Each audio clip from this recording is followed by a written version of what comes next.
What comes to mind when you think about Porsche? Is it the heritage, the design, the thrill, the speed, or even the luxury? We'll get to all of those, but let's start.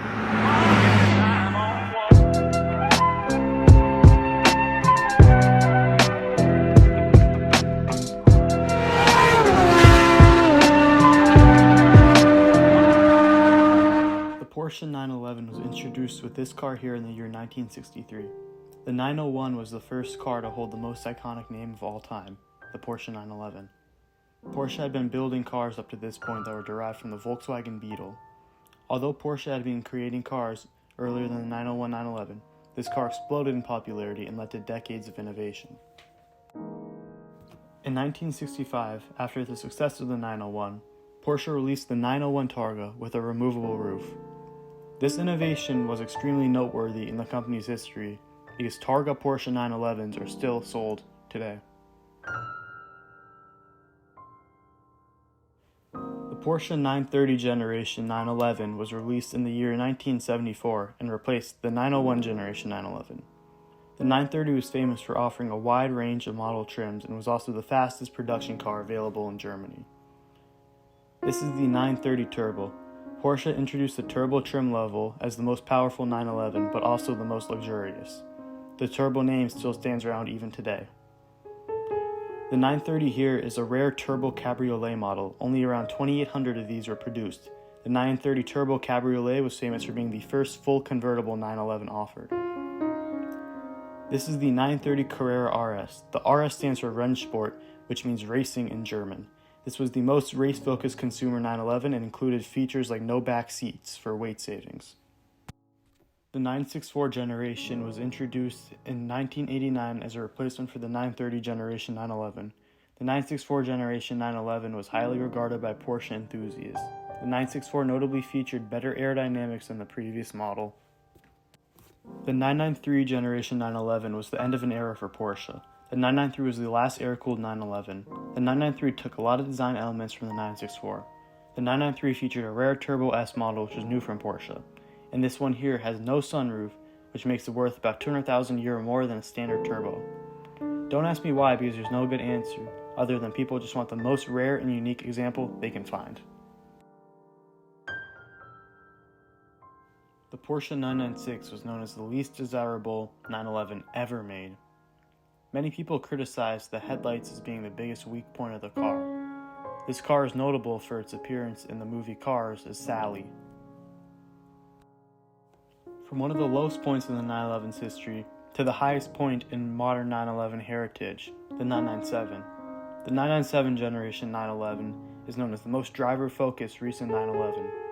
It was beautiful in design, but still remained a high-performance analog supercar. The Porsche 991 generation 911 was known for being the most fuel-efficient 911 as well as the most powerful. The 991 generation 911 was voted Performance Car of the Year when it debuted in 2012. Personally, I think the car pictured here is the most pretty Porsche made in the recent years.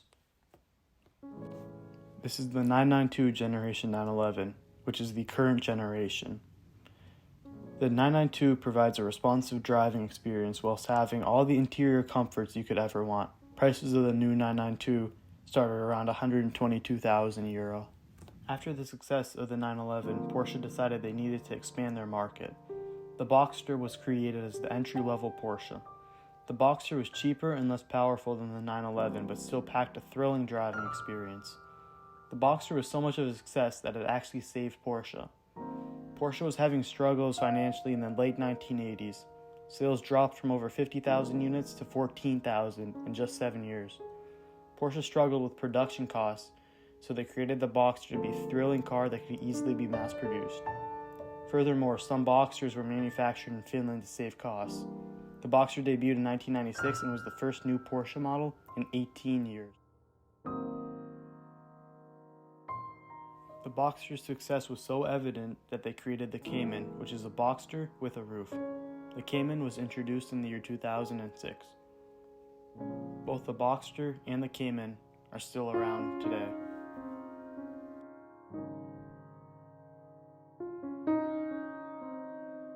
Throughout Porsche's long history building the most sleek, sporty, and elegant cars, SUV was never on the table until the creation of the widely popular Cayenne in 2002.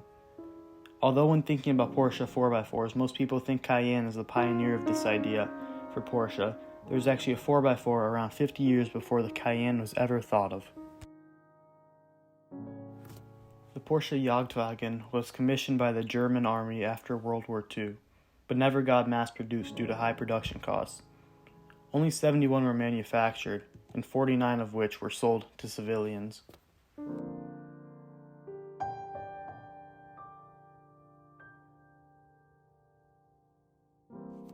The Porsche Cayenne was the first 4x4 to follow the Jagdwagen's creation. Although both being Porsche 4x4s, Porsche recently sold the 1 millionth Cayenne, which is a lot more than the 71 Jagdwagens produced. In 2014, Porsche rolled out the Cayenne's younger sibling, the Macan. The Macan soared in popularity and continues to be sold worldwide as the entry-level Porsche SUV. In 2009, Porsche came out with the Panamera as their first sedan. The Panamera had success and is still being produced today. Let's talk about one of the most talked about modern innovations, electric and hybrid vehicles. Many might argue that Porsche isn't open to innovation, and from what I have learned, that is false. Although some might think Porsche is afraid of change, Porsche has been innovating for years. Porsche's journey to electrification started 123 years ago in 1900 with the first functioning hybrid car being produced, known as the Semper Vivus. After the birth of this vehicle, Porsche retired the idea due to lack of popularity. In 2010, Porsche brought back the idea of hybrid vehicles with the creation of the Porsche Cayenne e-Hybrid. This vehicle provided a luxury driving experience with hybrid capabilities. After the Porsche e-Hybrid program started up again, it created something that was beautiful 10 years ago and hasn't aged since.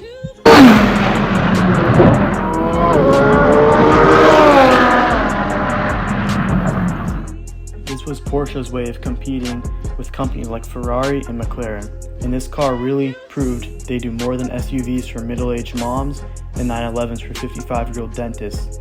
Prices still hover at 2 to 3 million euros for a Porsche 918.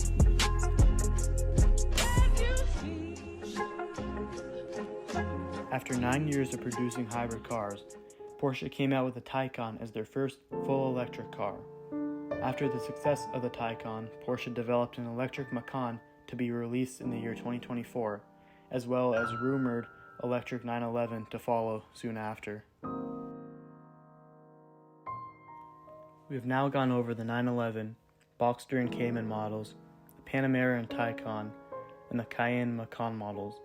These are the most sold models, so that's why I've chosen to focus on those and their histories. But I think it's time to make some honorable mentions to cars that have truly shaped the history of Porsche.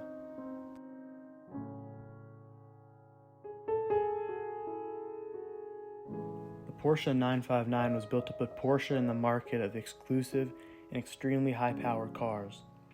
The 959 was the fastest production car in the world upon its release, with a top speed of 339 kilometers per hour.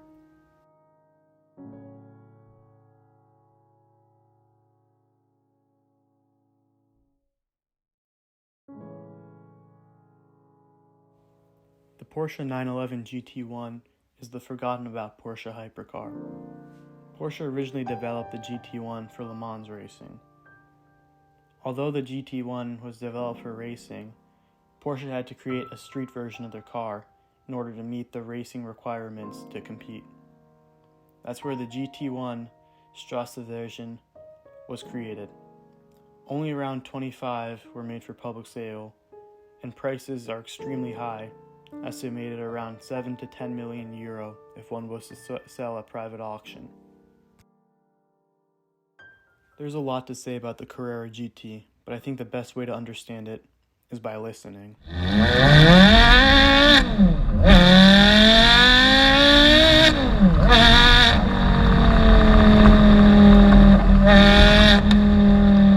Carrera GT is regarded as the best sounding car of all time. The Carrera GT came out in 2004. The car didn't sell at first, but now they've appreciated tremendously and sell for over €1 million each. Although this car was beautiful, it had a dark history. Famous actor Paul Walker was killed in an accident in the Carrera GT in November of 2013. The Carrera GT lacks features like advanced traction and stability control, and that was partly to blame for the unfortunate accident. After setting out to learn about Porsche, I've discovered one thing that sets Porsche apart from the others: how they can adapt. They've maintained one flagship model for over 60 years. Porsche has been able to adapt and grow as a company, and it seems like each model is better than the last. Porsche is a car brand that makes me excited for the future of the automobile.